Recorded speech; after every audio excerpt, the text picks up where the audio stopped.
Good afternoon students. இன்னைக்கு நம்ம பார்க்க போகிற நெக்ஸ்ட் டாபிக் பார்த்தீங்கன்னா யூனிவர்சல் லா ஆஃப் கிராவிடேஷன், அதாவது நியூட்டன்ஸோட யூனிவர்சல் ஆஃப் கிராவிடேஷனை தான் நம்ம இன்றைக்கி பார்க்க போகிறோம். ஸோ பாருங்கள்.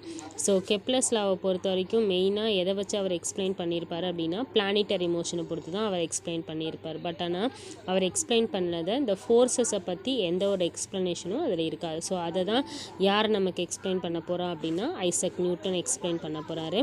ஸோ இவர் யாரோட பிரின்சிபலை அனலைஸ் பண்ணிட்டாரு அப்படின்னு பார்த்தீங்கன்னா கெப்லர் சொன்னதையும் கலீலியோட அப்சர்வேஷனையும் தான் இவர் வந்துட்டு கண்டுபிடிக்கிறதுக்கு ஒரு ஆயுதமாக எடுத்துக்கிட்டார். ஸோ ஃபஸ்ட்டு பாயிண்ட் என்ன சொல்லியிருக்காங்கன்னு பாருங்கள்.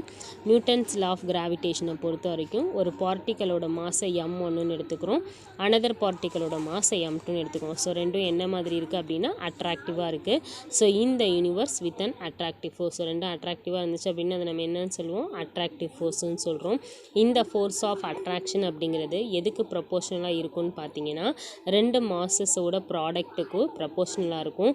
அதே ரெண்டுத்தோட டிஸ்டன்ஸுக்கு பார்த்தீங்க அப்படின்னா இன்வர்ஸ்லி ப்ரொபோஷனலாக இருக்கும். ஸோ அப்போ ஈக்குவேஷன் எப்படி ரைட் பண்ணுவீங்க, force F is equal to minus G, அதாவது நம்ம கிராவிட்டியை பொறுத்து சொல்ல போகிறதுனால இந்த ஜி போட்டுக்கிறோம். ஸோ நெகட்டிவ் எதுக்காகன்னு பார்த்தீங்க அப்படின்னா அதாவது நம்ம கொடுக்குற ஃபோர்ஸ் வந்துட்டு ஆப்போசிட்டில் தான் வேலை செய்ய போகுது. ஸோ அதனால் இது என்னன்னு சொல்கிறோம், நெகட்டிவ். அப்போ minus G m1 m2 by உங்களோட ஸ்கொயருக்கு வந்துட்டு அது எப்படி இருக்குன்னு சொல்லியிருக்கோம், இன்வர்ஸ்லி. டிஸ்டன்ஸ்க்கு எப்படி இருக்குன்னு சொல்லியிருக்கோம், inversely proportional. Product of the மாஸ்க்கு டைரக்ட்லி ப்ரொபோஷனலாக இருக்கும், உங்களோட டிஸ்டன்ஸுக்கு இன்வர்ஸ்லி ப்ரொபோஷனல். ஸோ இன்வர்ஸ் அப்படிங்கனால 1/r² போட்டிருக்கோம் இன்ட்டு ஆர் கேப்பு. ஸோ இங்கே டயக்ராம் கொடுத்துருக்காங்க பாருங்கள். ரெண்டு மாதம் எடுத்துக்கிறாங்களா. ஸோ இதோட ஃபோர்ஸ் எஃப் அப்படிங்கும்போது இதில் நம்ம ஃபோர்ஸ் கொடுத்தோம் அப்படின்னா எங்கே ஆக்ட் ஆகுதோ ஆப்போசிட்டில் நெகட்டிவில் தான் ஆக்ட் ஆகுது. ஸோ அதனால தான் நம்ம இங்கே மைனஸ் சைன் கொடுத்துருக்கோம். ரெண்டுத்தோட டிஸ்டன்ஸ் பார்த்தீங்கன்னா 6. ஸோ ஆர் அப்படிங்கிறது யூனிட் வெக்டார், m1 அப்படிங்கிறது டுவர்ட்ஸ் த m2வாக தான் இருக்கும். தெரியுதுங்களா. ஸோ m1 அப்படிங்கிறது என்னவாக இருக்குது, m2க்கு டுவர்ட்ஸாக தான் இருக்குது. ஸோ கிராவிடேஷனல் கான்ஸ்டன்ட் நம்ம 10th படிச்சிருப்போம், 6.67 × 10⁻11 nm² kg power -2.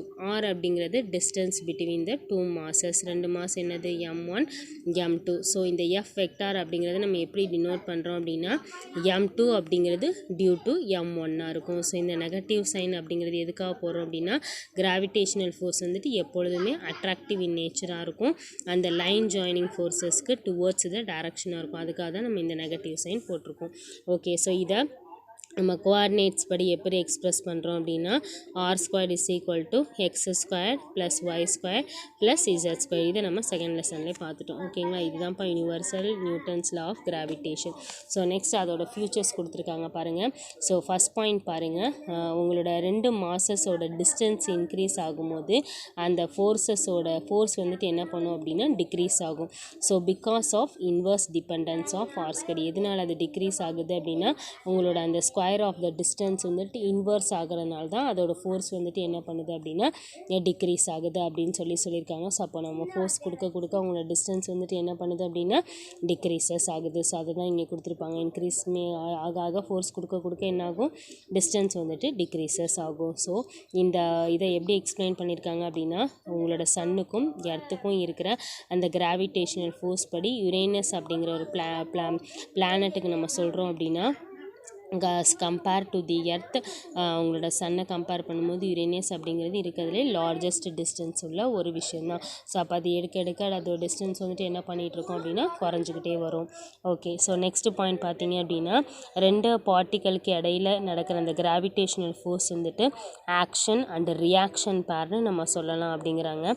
ஸோ எதனால் அப்படின்னு பார்த்தீங்க அப்படின்னா கிராவிடேஷனல் ஃபோர்ஸ் வந்துட்டு exerted by the sun on the எர்த்தை பொறுத்த வரைக்கும் உங்களோட கிராவிடேஷனல் ஃபோர்ஸ் அப்படிங்கிறது டுவர்ட்ஸ் த சன்னை எக்ஸர்ட் பண்ணுறதா தான் இருக்குது. ஸோ அப்போது the reacting force is exerted by the earth on the Sun.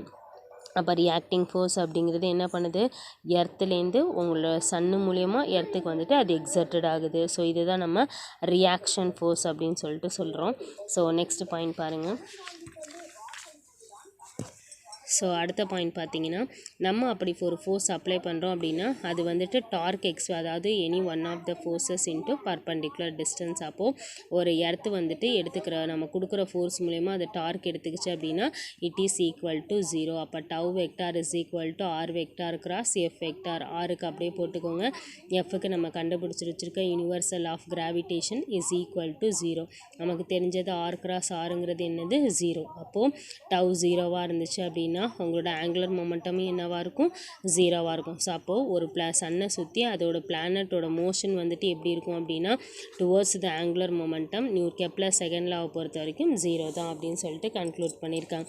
So next பார்த்தீங்க அப்படின்னா F is equal to minus G m1 m2 by r square into r cap. So இதை நம்ம என்னவா கன்சிடர் பண்ணிக்கிறோம் அப்படின்னு பார்த்தீங்கன்னா ஃபஸ்ட்டு பாயிண்ட் மாசஸாக கன்சிடர் பண்ணிக்கிறோம். m1 and m2 அப்படின்னு சொல்லிட்டு பாயிண்ட் மாசஸாக கன்சிடர் பண்ணிக்கிறோம். ஸோ உங்களோட எர்த்து வந்துட்டு ஆர்பிட்ஸ் அரவுண்ட் த சன். அந்த சன்னை சுற்றி எர்த்து வந்துட்டு என்ன பண்ணுது அப்படின்னா டியூ டு தி சன்னோட கிராவிடேஷனல் ஃபோர்ஸுனால அது ரிவால்வ் ஆகி வருது. ஸோ இப்போ நம்ம என்ன பண்ணிக்கிறோம் அப்படின்னா எர்த்தையும் சன்னையும் ஒரு பாயிண்ட் மாஸாக கன்சிடர் பண்ணிக்கிறோம். ஸோ அப்போ ரெண்டு பாடிஸ்க்கு இடையில இருக்கிற டிஸ்டன்ஸ் வந்துட்டு அதிகமாக இருக்கும். எதை கம்பேர் பண்ணும்போது அதோட டயாமீட்டரை கம்பேர் பண்ணும்போது.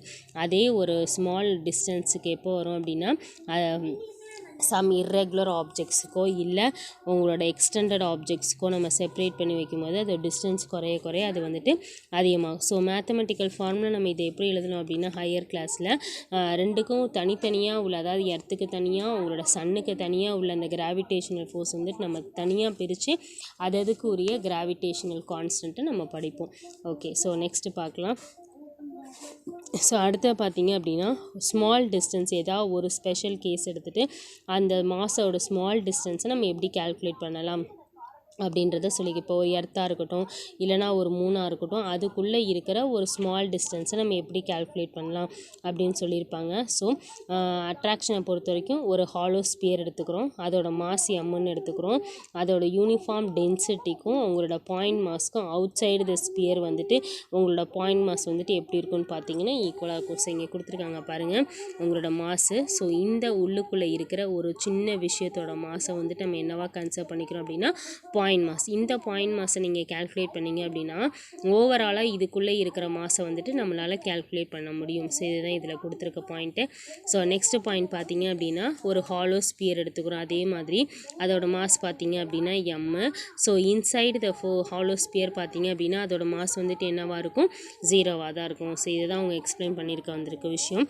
ஸோ லாஸ்ட் பாயிண்ட் பார்த்தீங்க அப்படின்னா லா ஆஃப் கிராவிடேஷனை பொறுத்த வரைக்கும் நியூட்டன் சொன்ன மாதிரி மேங்கோட எக்ஸ்பெரிமெண்ட் தான். மேங்கோ மேலேருந்து கீழே வருது அப்படின்னா டியூ டு என்னது சேம் கிராவிடேஷனல் ஃபோர்ஸ் அப்படின்னு சொல்லிட்டு கன்க்ளூட் பண்ணியிருக்காங்க.